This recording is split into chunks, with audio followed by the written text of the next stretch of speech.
Story number 1. The Red Eyes in the Adirondacks. The Adirondacks had always been a place of beauty and mystery for me. The sprawling forests, endless trails, and serene lakes made it the perfect escape from the suffocating routines of daily life. In the summer of 2020, I convinced my girlfriend, Kate, to join me on a week-long hiking trip through the wilderness. Neither of us could have imagined the terror we would encounter during what we thought would be a peaceful getaway. The first few days of our trip were uneventful. The weather was perfect, the air crisp, and the trails deserted. We reveled in the solitude, setting up camp each night under a canopy of stars.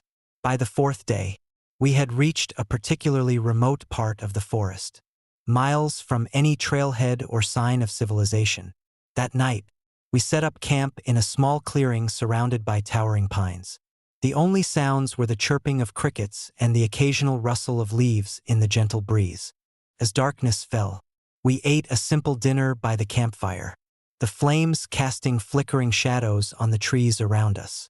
Kate was in high spirits, her laughter echoing in the quiet night.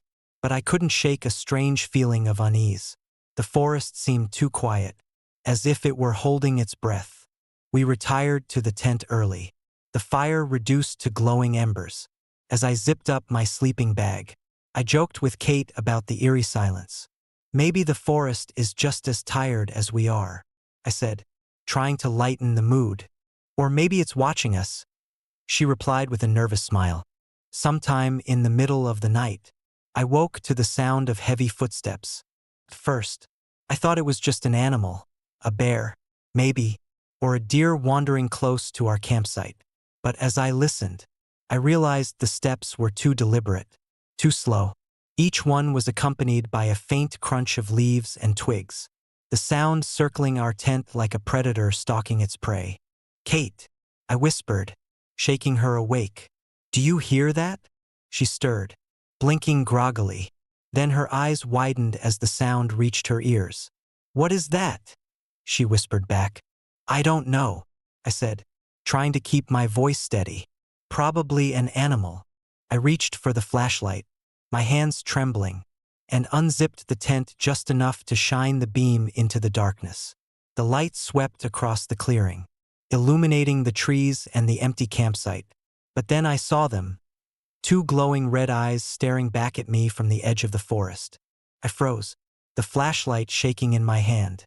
The eyes didn't blink, didn't move, they just stared, their crimson glow cutting through the darkness like embers. Kate gasped, clutching my arm. "What is that?" she whispered, her voice trembling. "I don't know," I said, unable to tear my gaze away. "An animal, maybe," but deep down, I knew it wasn't. The eyes were too high off the ground, too deliberate in their focus. Whatever it was, it wasn't anything I had ever encountered before. The footsteps started again, slow and heavy, circling closer. The eyes disappeared, swallowed by the shadows, but the sound of movement remained. I swept the flashlight across the clearing, desperate to catch another glimpse. But there was nothing, just the oppressive darkness and the growing sense of dread. We huddled in the tent, the fabric feeling like a fragile barrier between us and whatever was out there. The footsteps continued for what felt like hours, stopping and starting, sometimes close, sometimes farther away. Occasionally, I thought I heard something else, a low, guttural growl, so faint I almost convinced myself I was imagining it. Neither of us slept that night. We clung to each other, flinching at every sound, every rustle of leaves. When the first light of dawn finally crept through the fabric of the tent, the footsteps stopped. The silence returned, but it was different now, heavier, as if the forest itself was holding its breath. When we emerged from the tent, the clearing was bathed in the pale light of early morning. At first, everything seemed normal. The fire pit was untouched, our gear undisturbed, but then Kate pointed to the ground, her face pale. "Look," she said. In the soft earth around the tent were footprints, massive, unmistakable. Each one was at least twice the size of my own, the toes elongated and clawed.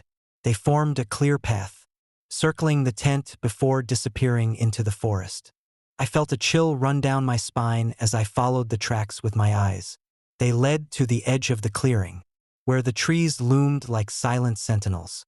The ground beyond was undisturbed, as if whatever had made the prints had vanished into thin air. "We need to get out of here," Kate said, her voice shaking. I didn't argue.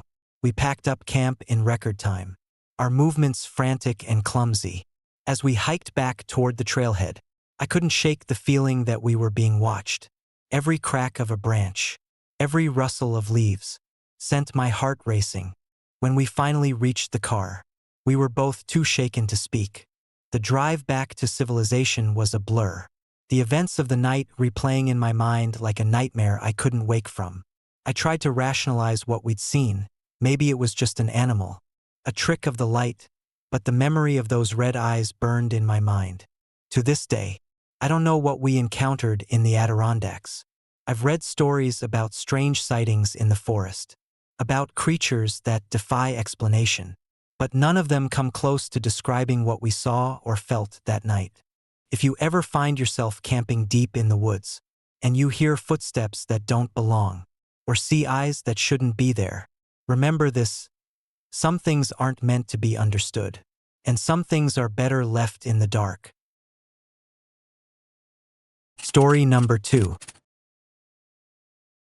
The Cabin Without a Trail. In October 2013, my friends and I decided to explore a lesser-known hiking trail in Vermont. The group included me, Sam, my girlfriend Lauren, and our 2 close friends, Jason and Emily. We were all experienced hikers, confident in navigating remote areas, and we were drawn to the allure of the green mountain forest in the crisp autumn air. The plan was to follow the trail for 3 days, then loop back to the car. The first day passed without incident, the trail winding through stunning forests painted in shades of gold and red. On the second day, we found something that none of us could explain. It was late afternoon when we stumbled across the cabin. The trail had become more rugged, barely discernible beneath the thick carpet of fallen leaves. The air felt cooler, and the dense canopy above seemed to swallow the sunlight.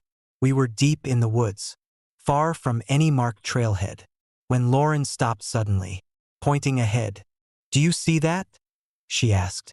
At first, I thought it was just another shadow cast by the trees, but as we moved closer, the shape solidified. A small cabin sat nestled among the trees, its wooden exterior weathered and gray.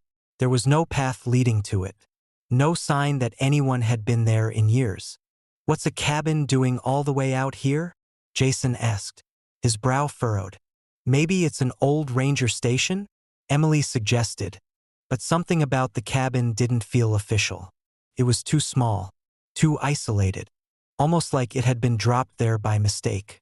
The windows were dark, the door slightly ajar. I felt a strange pull toward it, curiosity I couldn't explain. We debated whether to investigate. Part of me wanted to keep moving, to pretend we hadn't seen it, but the others were too intrigued to pass it by. "It's probably just an old hunting shack," Jason said as he approached the door. "Let's take a quick look and then keep moving."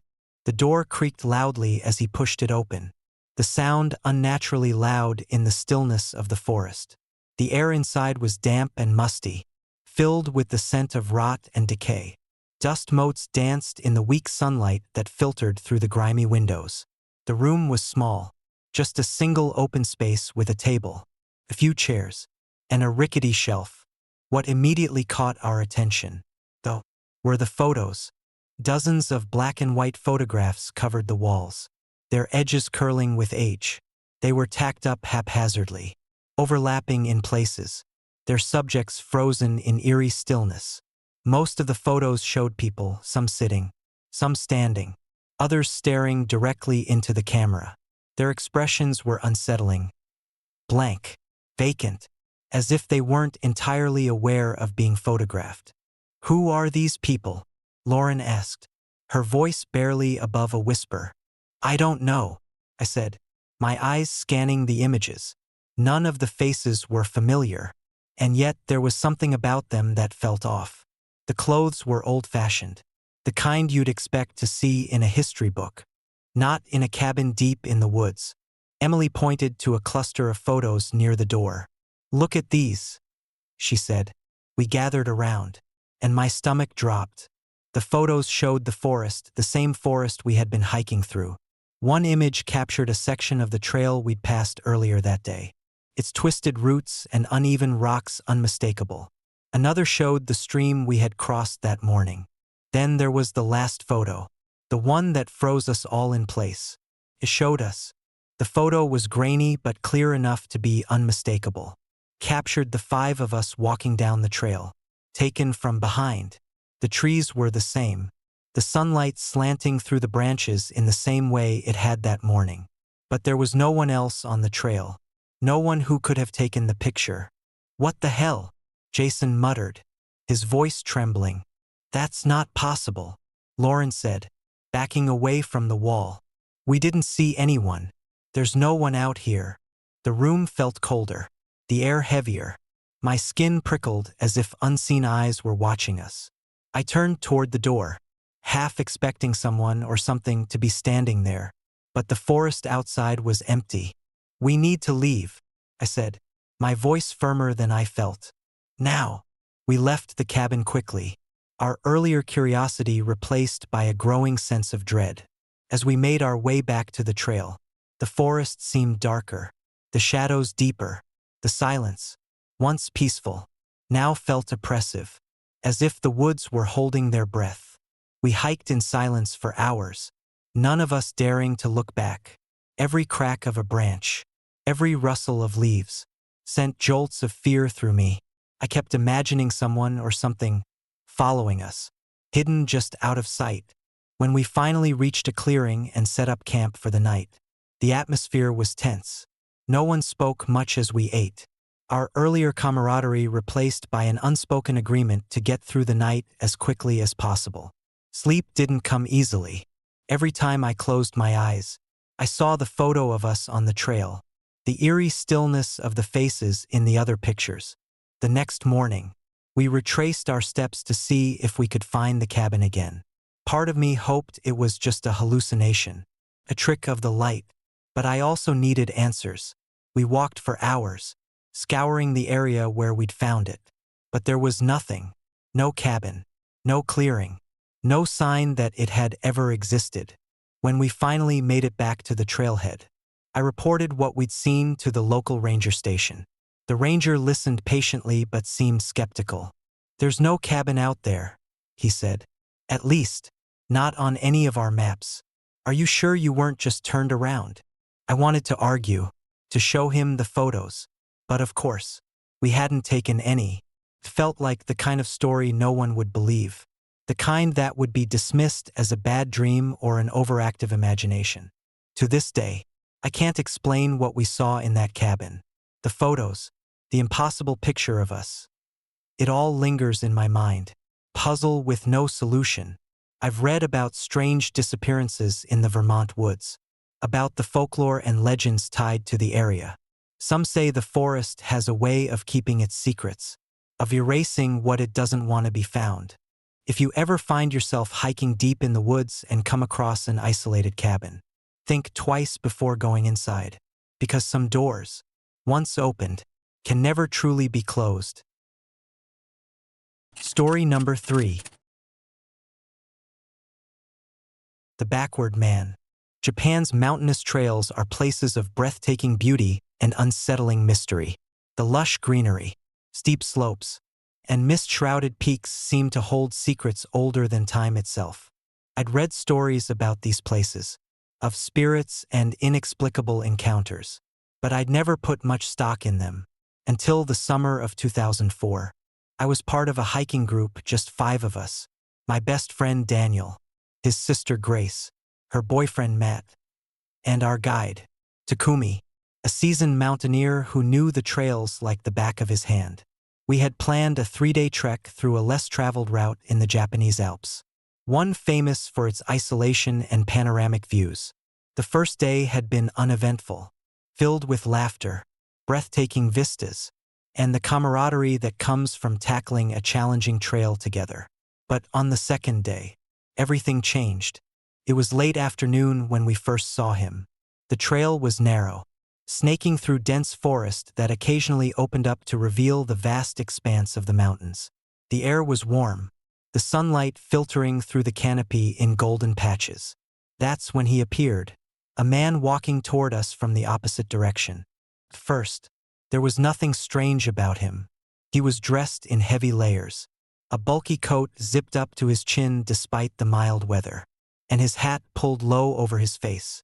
His head was slightly bowed, and his gait was slow but steady, his boots crunching softly on the dirt trail. Takumi greeted him with a polite nod as we passed. But the man didn't respond. He didn't even glance up. Friendly, Daniel muttered under his breath. Maybe he doesn't speak English, Grace suggested, though her tone was uncertain. I looked back as we continued walking, something about the encounter gnawing at me. The man's figure disappeared around a bend in the trail, and I tried to shake the unease that had settled over me. An hour later, we saw him again. We were nearing a ridge, the trees thinning to reveal the jagged peaks beyond. Takumi was leading, as always. When he stopped abruptly, there, walking toward us, was the same man. "Is that?" Matt began, his voice trailing off. It was unmistakable. The same bulky coat, the same hat, the same slow, deliberate walk. But it didn't make sense. There was no way he could have gotten ahead of us unless he'd taken an entirely different path.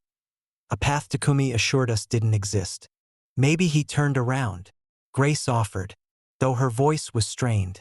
Takumi didn't reply. He simply stepped aside, allowing the man to pass. This time, I noticed something I hadn't before. The faint sound of his breathing. It was slow and labored, like the rasp of wind through hollow wood. He didn't acknowledge us, didn't glance up or speak, just kept walking, his movements eerily mechanical. We didn't talk about him as we continued.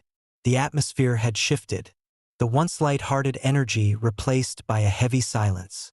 The air felt colder, the shadows deeper. Even the birds seemed to have stopped singing. By the time we stopped to rest, the sun was dipping low, casting long, golden beams across the trail. Takumi stood at the edge of the clearing, his gaze fixed on the path behind us. "He shouldn't have been able to pass us," he said finally, his voice low. "Not twice." "What do you mean?" Daniel asked. Takumi turned to face us, his expression unreadable. That man, he didn't come from the trail. We decided to press on, not wanting to camp so close to where we'd seen him. The trail grew steeper, the trees closing in around us. The air was heavy, charged with an unspoken tension. I kept glancing back, half expecting to see him again. But the path behind us remained empty, until it wasn't. Daniel was the first to notice. "Guys," he whispered, his voice tight. "Look." He pointed down the trail, and my heart dropped. The man was standing there, at the edge of the clearing we'd just left. He wasn't moving, wasn't walking toward us this time. He just stood, his head bowed, the shadows obscuring his face. "We need to go," Takumi said sharply. We moved quickly, our footsteps hurried and uneven as we climbed higher. The trees thinned, giving way to open sky, but the sense of being watched never left. By the time we reached a flat, rocky plateau where we planned to camp, the sun had set, and the world was bathed in twilight. That night, couldn't sleep. Every rustle of leaves, every distant call of an owl, made my skin crawl. I lay in my sleeping bag, staring at the fabric of the tent, my ears straining for any sound that didn't belong. Then I heard it, the crunch of footsteps on gravel. I froze, my breath catching in my throat. The steps were slow, deliberate, coming closer and closer. I turned to Daniel, but he was already awake, his eyes wide with fear. "Do you hear that?" he mouthed. The steps stopped right outside the tent. For a moment, there was only silence. Then the fabric shifted, as if someone or something was brushing against it. I held my breath, my heart pounding so hard I thought it might burst. When the first rays of sunlight finally broke through the trees, I felt like I'd been holding my breath all night. We packed up quickly, none of us speaking. The only sound was the wind whistling through the peaks. We never saw the man again. By the time we made it back to the trailhead, the tension had eased, replaced by a lingering unease that none of us could shake. We tried to rationalize it. Maybe he was a lost hiker. Maybe our minds had played tricks on us, but none of the explanations felt right. Takumi was the last to speak as we loaded our gear into the car.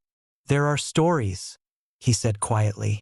"Old stories about the mountains, spirits, lost souls, things that walk the trails but don't belong here. We didn't ask for details. We didn't want them.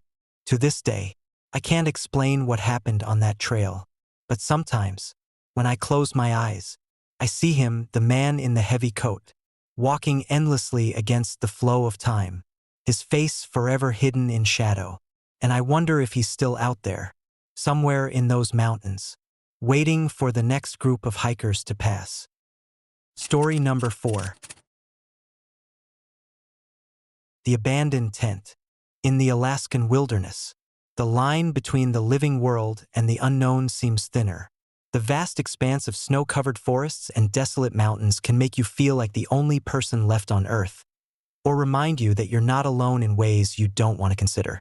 In August 1998, I had an encounter on one of those remote trails that I still struggle to explain, an experience that has haunted me every day since. I had always loved hiking, and Alaska was the pinnacle of adventure for me. That summer, I set out alone for a week-long trek through the Kenai Peninsula. It was my way of resetting, a chance to escape the grind of daily life and reconnect with nature. I packed carefully, preparing for the unpredictable weather and the isolation of the trail. For the first few days, the journey was everything I'd hoped for: clear skies, crisp air, and the kind of silence you can only find in the wilderness. On the 4th day, I stumbled across something that changed the trip and my life. The trail wound through a dense forest, the trees towering above me like ancient sentinels. The air was colder here, the sunlight filtering through the canopy in pale, ghostly beams. As I rounded a bend, I noticed something off the trail, tucked into the shadows of the trees. At first, I thought it was just another hiker's campsite, but as I got closer, I realized it wasn't recent. The tent was old, its fabric faded and torn in places. It looked like it had been there for years, though the snow around it was undisturbed, as if no one had approached it in a long time. Curious, I stepped closer, my boots crunching softly on the frozen ground. The zipper on the tent flap was partially open, revealing a glimpse of the interior. Inside, it was like stepping into a ghost story. There was a sleeping bag, still unrolled, a small stove, and a scattering of personal items, clothing. A flashlight, a mug that had rusted over time, felt frozen in time, as though the owner had left in a hurry and never returned. On the ground near the sleeping bag was a weathered notebook. Its cover was damp and warped, the pages inside filled with cramped, uneven handwriting. I hesitated before picking it up, feeling a pang of guilt for intruding. But my curiosity won out. The entries started normally enough, detailing the journey of someone named Alex. He wrote about the beauty of the wilderness, the joy of solitude, and the challenges of hiking in such a remote place. But as I flipped through the pages, the tone shifted. The writing grew more frantic. The words scratched onto the paper as though written in a hurry. July 15th. Something feels off. I can't explain it, but it's like I'm being watched. I keep hearing noises, branches snapping, footsteps, but there's no one here. I've checked. I'm alone. Aren't I? July 16th. Followed me today. I don't know what it is. I saw something in the trees, a shadow. Too tall to be a person. Too fast to be an animal. I'm trying to stay calm, but it's hard. I feel like I can't breathe. The final entry made my blood run cold. July 18th. I can't escape it. It's closer now. I can hear it at night, just outside the tent. Breathing, scratching. I don't know what it wants, but I know it won't stop. It's coming. The last words were scrawled so hard they had torn through the paper. I stared at the notebook, my hands shaking, the stillness of the forest suddenly oppressive. My mind raced with questions. Who was Alex? What had happened to him? And why was no one searching for him? I stepped out of the tent, looking around as if expecting to see someone, or something, lurking in the shadows. But the forest was silent. The only sound the faint rustling of leaves in the breeze. The sense of being watched, though, was overwhelming, a prickling sensation on the back of my neck that I couldn't shake. I reported the tent and its contents to the nearest ranger station as soon as I made it out of the forest. The rangers seemed skeptical at first but agreed to investigate. When I followed up a week later, I was told they hadn't found anything. The tent was gone, they said, as though it had never been there. There were no signs of Alex.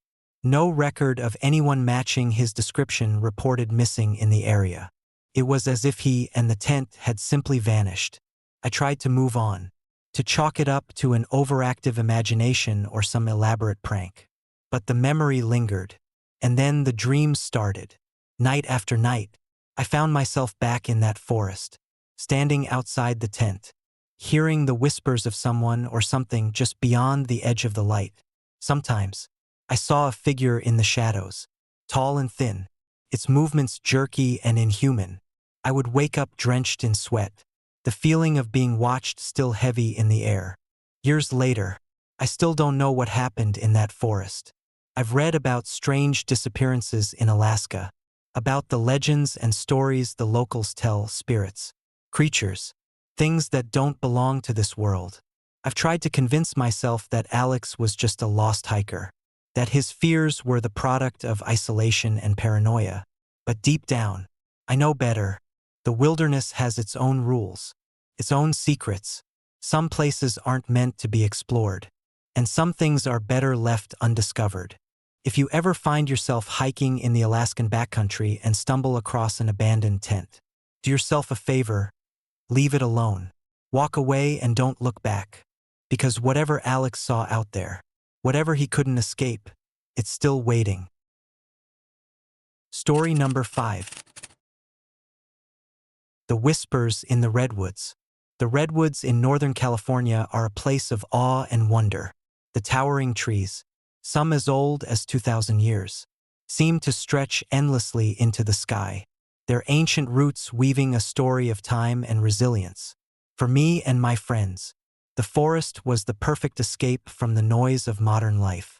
In the summer of 2009, we decided to spend a weekend hiking deep into the redwoods, far from the well-trodden trails and crowded campgrounds. Our group consisted of 4: me, my best friend Nate, his girlfriend Rachel, and her brother Kyle. We were all experienced hikers, used to the solitude and challenges of remote wilderness. We packed light but well, prepared for 3 days of exploring the lesser-known parts of the forest. It was supposed to be an adventure, a chance to lose ourselves in the beauty of nature. For the first 2 days, everything went as planned. The forest was magnificent, the air thick with the scent of pine and earth. The sunlight filtered through the canopy in golden beams, casting long, shifting shadows on the moss-covered ground. We laughed, took photos, and marveled at the sheer scale of the trees that surrounded us. It was on the afternoon of the second day that things began to change. We had been hiking for hours, our legs aching but our spirits high. The trail we followed had long since disappeared, leaving us to navigate by map and compass. The deeper we ventured, the quieter the forest became. It wasn't the normal quiet of nature, the soft rustle of leaves, the distant call of a bird. This was a heavy, oppressive silence, broken only by the sound of our boots crunching on the forest floor. "Let's take a break," Nate said, dropping his pack at the base of a particularly massive tree. The rest of us followed suit, grateful for the chance to rest. We sat in a small clearing, sipping water and munching on trail mix, the afternoon sun casting long shadows across the ground. That's when I heard it. At first, it was faint, almost imperceptible, a soft, whispering sound, like wind brushing through the leaves. but there was no wind. The air was perfectly still, the trees standing tall and motionless. The whispers seemed to come from all around us, weaving through the forest like a ghostly thread. "Do you hear that?" I asked, my voice low. Rachel frowned, tilting her head to listen. "Hear what?" "That whispering," I said, gesturing to the trees. Kyle laughed nervously. "Probably just the wind. These trees are huge. It's probably echoing through them or something." But Nate shook his head. "There's no wind." We sat in tense silence, straining to hear. The whispers grew louder, more distinct, though the words were impossible to make out. They came from different directions, overlapping and fading in and out like a broken radio signal. It wasn't the sound of the forest, it was human. Or at least, it sounded human. "Okay, that's creepy," Rachel said, standing abruptly. "Let's get moving." We quickly gathered our things and set off, the unease in our group palpable. The whispers followed us, growing fainter as we moved but never completely disappearing. Every so often, I would glance back, my eyes scanning the shadows between the trees, half expecting to see something or someone watching us. As the sun dipped lower in the sky, we came to another clearing and decided to set up camp. The whispers had stopped, but the feeling of being watched lingered, an invisible weight pressing down on us. We built a fire, the warm light a small comfort against the encroaching darkness. We tried to laugh, to shake off the unease, but the tension in the air was undeniable. It was Kyle who first mentioned it. "Do you think, I don't know, maybe there's someone else out here?" "No way," Nate said. "We're miles from the nearest trail. There's no one else out here." "But what about the whispers?" Rachel asked. "What could have caused that?" We all looked at each other, the question hanging heavy in the air. No one had an answer. That night, I woke to the sound of movement outside the tent. It was faint, like footsteps shuffling through the underbrush. I held my breath, my heart pounding as I listened. The sound came closer, stopping just outside the tent. I reached for my flashlight, my fingers trembling, and flicked it on. The beam of light illuminated the tent's fabric, casting shadows of the branches outside. But there was something else, a shape, tall and thin, standing motionless just beyond the tent. I froze, my mind racing. It didn't move. It just stood there, the silhouette eerily still. "Nate," I whispered, shaking him awake. "There's someone outside." He sat up quickly, grabbing his own flashlight. Together, we unzipped the tent and shone the lights into the clearing. There was nothing there. The fire had burned low, casting faint flickers of light on the surrounding trees. But the figure was gone. "What the hell?" Nate muttered, stepping out into the cold night air. The forest was silent again, the oppressive stillness returning. We didn't sleep much after that. The next morning, we decided to cut our trip short. None of us wanted to admit it, but we were scared. We packed up quickly and began the long hike back toward the car. The forest seemed darker than before, the shadows deeper and more menacing. Every sound, every rustle of leaves, made us jump. As we neared the edge of the forest, Rachel stopped suddenly, her face pale. "Do you see that?" she whispered, pointing toward the trees. I followed her gaze and felt my stomach drop. Between the massive trunks of two redwoods stood a figure, a man, or at least something shaped like a man. He was tall and thin, his outline blurred as though he were part of the shadows themselves. He didn't move, didn't react, but I could feel his gaze on us. Then, as quickly as he appeared, he was gone. The shadows swallowed him whole, leaving only the empty forest behind. We didn't stop running until we reached the car. I still think about that trip, about the whispers and the figure in the trees. I've read stories about the redwoods, tales of spirits and guardians that protect the forest. But what we encountered felt different, something older, something darker. If you ever find yourself deep in the redwoods, remember this: the forest has a voice, and sometimes it whispers. Listen carefully, but don't linger too long. You might not like what's watching. Story number 6. The Hand in the Crevice. The deserts of Utah are both breathtaking and unnerving. A stark, alien landscape where the sun bakes the earth into a cracked and endless expanse. I've always been drawn to places like that. The silence, the solitude, the feeling of being completely removed from the chaos of the modern world. It's what kept me coming back. In October 2014, I set out for a solo hike in one of the lesser-known areas of Canyonlands National Park. An unmarked trail that a local had told me about. It was supposed to be just another hike.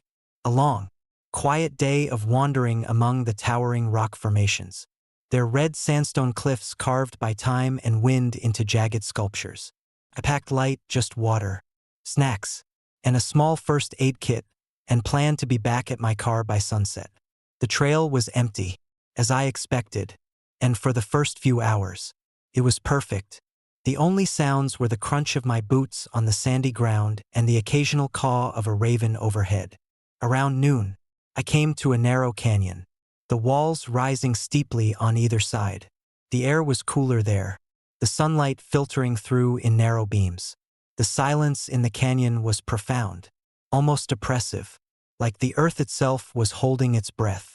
That's when I felt it, the distinct sensation of being watched. I stopped, my heart rate picking up as I scanned my surroundings.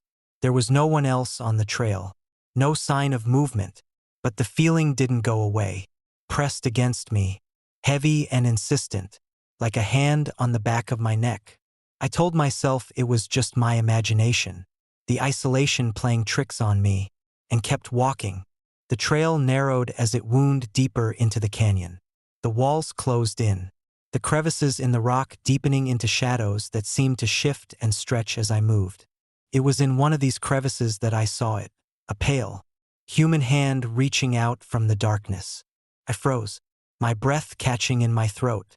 The hand was slender, almost delicate, the skin sickly pale against the red rock. It didn't move, didn't wave or gesture, but something about the way it hung there, limp and lifeless, sent a jolt of fear through me. "Hello," I called out, my voice echoing sharply in the stillness. The hand didn't respond. It just stayed there, protruding from the crevice like it had been frozen in place. I took a hesitant step closer, my mind racing. Maybe someone had fallen, gotten trapped in the narrow gap. But as I approached, the impossibility of the situation became clear. The crevice was too small, barely wide enough to fit an arm, let alone an entire person.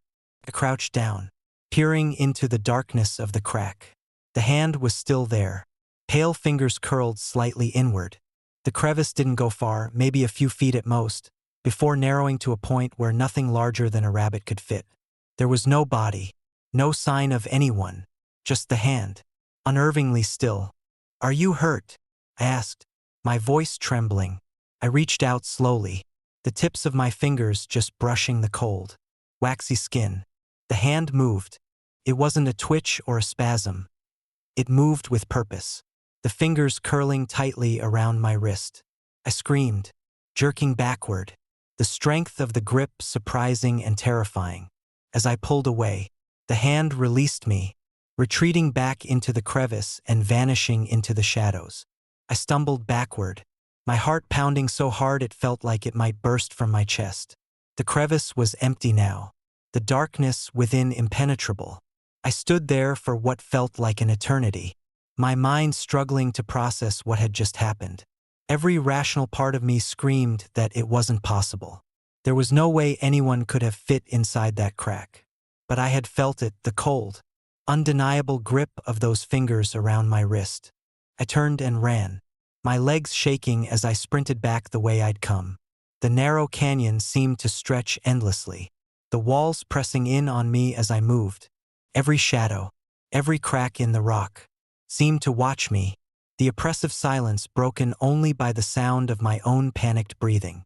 When I finally emerged from the canyon, the open expanse of the desert felt like a relief, the warmth of the sun chasing away the lingering cold of the crevice. I didn't stop running until I reached my car, throwing myself into the driver's seat and locking the doors as if that could somehow protect me from whatever I had encountered. I sat there for hours, staring out at the trailhead, waiting for something, anything, to emerge from the canyon. But nothing came. The sun began to set, casting long shadows across the desert, and I finally mustered the courage to start the engine and drive away. For weeks after, I couldn't shake the feeling of that grip on my wrist, the cold, unrelenting pressure of those fingers. I told myself it was a hallucination, a trick of the light, the stress of being alone in the wilderness. But deep down, I knew it wasn't. I haven't been back to Canyonlands since. I still hike, but I stay far away from narrow canyons and shadowy crevices. And sometimes, late at night, I catch myself looking at my wrist, expecting to see the pale imprint of fingers that shouldn't exist. If you ever find yourself wandering the desert canyons of Utah, remember this: some shadows aren't empty, and some cracks in the earth hide things that were never meant to be found. Story number 7. The Silent Man on the Appalachian Trail. Winter on the Appalachian Trail is not for the faint of heart. The biting cold, the isolation, and the ever-present threat of snowstorms make it a challenge even for seasoned hikers. My wife, Rachel, and I had always loved the wilderness, though, and we prided ourselves on being able to handle whatever nature threw our way. The crisp air, the serene beauty of the trail in winter, and the promise of solitude had lured us back for another trek in December 2016. That day had started like any other on the trail. We woke early, packed up camp, and began our hike through a stretch of dense forest blanketed in fresh snow. The silence was profound, broken only by the crunch of our boots and the occasional chirp of a bird.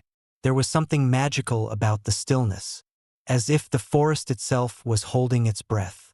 Around midday, we reached a bend in the trail where the trees thinned, revealing a small clearing. That's when we saw him. The man was standing just off the trail, his back to us, facing the forest. He was tall, with broad shoulders and a gaunt frame that seemed ill-suited to the frigid weather.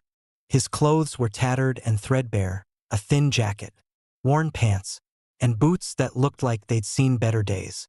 A knit cap covered most of his head, but his posture, rigid and unnatural, sent a chill down my spine. "Hello there," I called out, trying to sound friendly. He didn't move, didn't acknowledge us in any way. Rachel touched my arm, her voice low. "Maybe he didn't hear you?" I wasn't so sure. There was something about the way he stood, completely still, as if he were a statue. The forest was so quiet. My voice should have carried easily.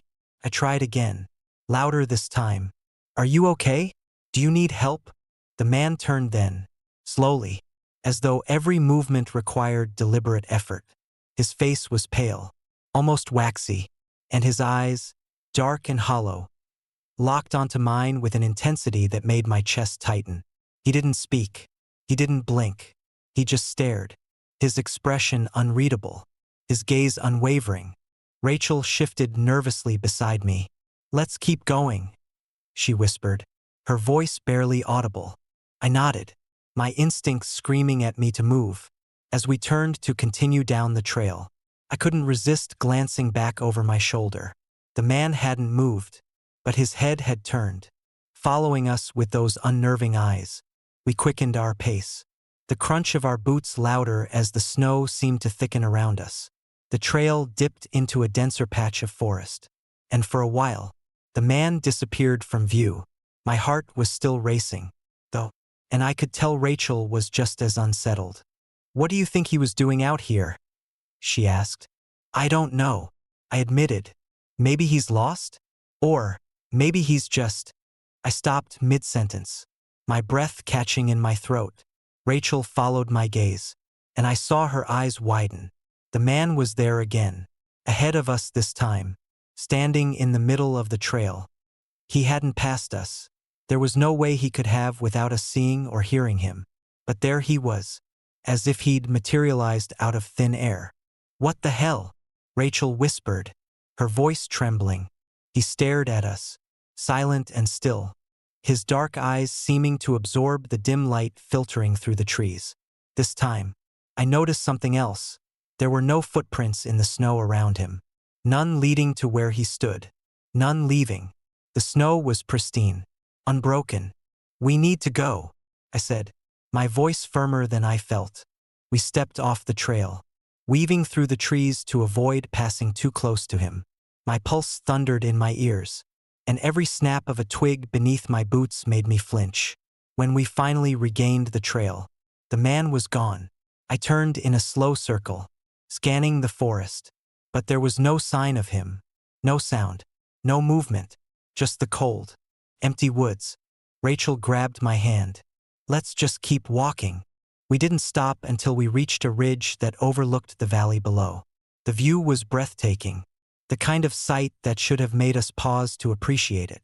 But the weight of what we'd seen pressed down on us, stealing any joy the moment might have brought.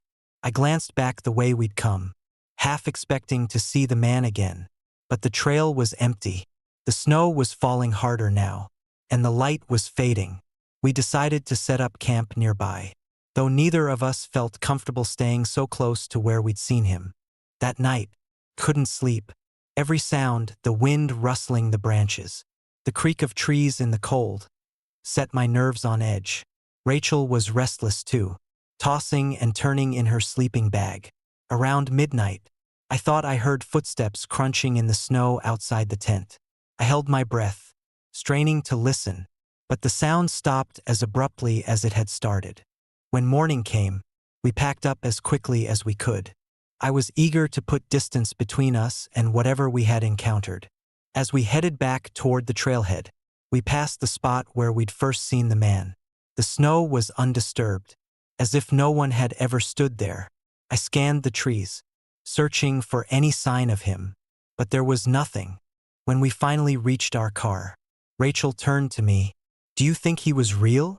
I hesitated, the memory of his hollow eyes and the pristine snow around him flashing in my mind. "I don't know," I admitted, "but whatever he wasn't normal." We didn't talk much on the drive home, both of us lost in our thoughts. Over the years, I've read stories about the Appalachian Trail, tales of strange figures, unexplained disappearances, and the feeling of being watched. None of them explain what we saw that day, but they make me wonder just how much of the wilderness remains unknown. I haven't been back to the Appalachian Trail since, and if you ever find yourself hiking its snowy paths and see someone standing silently by the side of the trail, be cautious. Not everything in the forest leaves footprints.